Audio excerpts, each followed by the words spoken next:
인테리어 회사 인식이 좋지 않잖아요. 얼마 전 영상에 인테리어 업자들 다 똑같다 뭐 이런 악플이 달리기도 했었는데.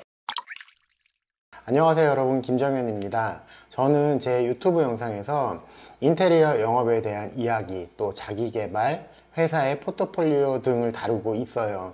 이런 영상들을 보시던 어떤 고객께서 제게 질문을 하셨어요. 왜 영업 기밀을 사람들한테 알려주느냐, 혼자만 알고 있어야 더 많이 공사를 수주할 수 있는 거 아니냐 하면서 의아해 하셨는데, 오늘은 제가 왜 이런 영업 기밀이라는 걸 알려드리고 있는지, 또 이런 영업 기밀을 알려드림으로 해서 제가 어떤 이득을 얻게 되었는지에 대한 말씀을 나눠보려고 합니다. 영상 끝까지 봐주시고요, 좋아요하고 구독도 많이 눌러주시면 좋겠습니다. 영상에서 제가 영업기밀이라고 해서 알려드리는 건 사실 영업기밀이라고 할 수도 없어요. 영업일을 하지 않으시더라도 우리 모두가 알고 있는 이야기를 하는 거예요. 고객에게 신뢰로 다가가야 한다. 고객이 진정 원하는 게 뭔지 알아야 한다. 이런 것들 제가 말씀드리지 않아도 누구나 알고 있는 거예요. 다만 실천하지 않고 인테리어 영업을 하면서 생각하지 않고 접근을 할 뿐인 거죠. 기존 스타일에서 벗어나지 못하고 여전히 현장 실측하고 견적서 제출하는 이런 방식에서 저는 항상 상담을 할 때 생각도 많이 하고 고객이 진짜로 원하는 게 뭘지 한번 알아보려고 노력을 해요. 이런 실천 사이에서 계약을 하느냐 못하느냐가 갈라지는 거죠. 그래서 계속 인테리어 영업에 대한 말씀을 드리고 있는 거예요. 몇 년 전 통계기는 하지만 제가 한번 계산을 해본 적이 있어요. 연간 우리나라에서 발생하는 인테리어 건수를 현재 운영하고 있는 인테리어 회사의 개수로 나눠보면 평균 한 달에 한 서너 건씩은 일이 돌아가야 정상인데, 여전히 이런 상황임에도 불구하고 부익부 빈익빈 현상이 많이 일어나고 있었어요. 이런 걸 좀 개선해 보고 싶었는데 부익부 빈익빈 현상이 나아져서 골고루 일감이 많이 있다면 회사들은 나쁜 생각을 하지 않을 거고요. 고객 입장에서도 실력 있는 회사를 찾기가 더 수월해질 거라는 생각을 했어요. 좀 더 나아가서 생각을 해보면 인테리어 사기를 당하는 일의 빈도수도 많이 줄어들 거라는 확신이 생겼어요. 인테리어 회사 인식이 좋지 않잖아요. 얼마 전 영상에 인테리어 업자들 다 똑같다 뭐 이런 악플이 달리기도 했었는데, 이런 댓글을 볼 때마다 정말 안타까워요. 사기를 당하는 형태가 대부분 치열한 가격 출혈 경쟁에서부터 시작이 돼요.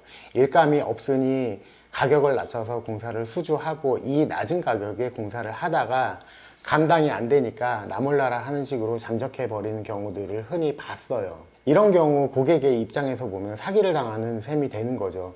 의도했던 의도하지 않았던 업체도 돈을 못 벌었을 거고, 고객도 가진 돈만 날리는 서로 나쁜 결과만 맞이하게 되는 거예요. 일거리가 많아지면 가격 경쟁이 아니라 실력 경쟁이 될 수밖에 없겠죠. 건물이 많아질수록, 또 건물이 노후할수록 인테리어 일은 늘어날 수밖에 없어요. 이렇게 좋은 시장인데 인테리어 회사들의 인식이 좋지 않은 게 솔직히 저는 개인적으로 못마땅합니다. 더 솔직하게 말씀을 드리자면 일하면서 고객에게 갑질당하는 거 저는 너무 싫거든요. 일이 많고 실력이 있다면 고객 입장에서도 회사를 대할 때 좀 더 조심하지 않을까 싶은 생각이 들고, 인테리어는 돈을 주고 일을 시킨다는 인식에서 전문가의 노하우와 시간을 산다는 개념으로 바뀌면 좋겠습니다. 인테리어 공사 건수는 계속 늘어날 거예요. 일이 많아야 안정적으로 실력도 키워나갈 수 있겠죠. 일을 많이 하면 할수록 회사의 노하우와 역량이 늘어날 거고, 역량이 늘어나면 다시 일감이 많아지는 선순환이 될 거라고 생각을 해요. 인테리어 회사 대표님들께 드리고 싶은 말씀이, 제가 대단한 인테리어 영업 비책을 알려드리는 게 아니에요. 다만 상담을 하기 전에, 공사 수주를 하기 전에 조금만 생각해 보십사 하는 말씀을 드리는 거예요. 만약에 내가 고객이라면 나에게 공사를 맡길 것인지 역으로 한번 생각해 보시면 답이 나와요. 어떻게 해야 고객에게 내가 공사를 잘한다는 걸 알릴 수 있고, 어떻게 해야 고객이 나에게 공사를 의뢰할 마음을 먹을 수 있는지 차분히 생각해 보시면 좋겠습니다. 저는 지금처럼 이렇게 유튜브 영상을 활용하고 있고, 또 블로그, 인스타그램을 활용해서 여전히 상담도 많이 하고 공사도 계속 수주하고 있어요. 특별한 게 아니죠. 근데 실천하시는 분은 몇 분이나 계신지 모르겠어요. 그나마 지금은 유튜브나 블로그에 인테리어 회사들이 자신을 많이 알리고 있지만, 많이 알린다고 해도 아직 대부분 회사의 극히 일부분이라고 생각을 해요. 제가 고객이라면 저는 저에게 일을 맡길 것 같아요.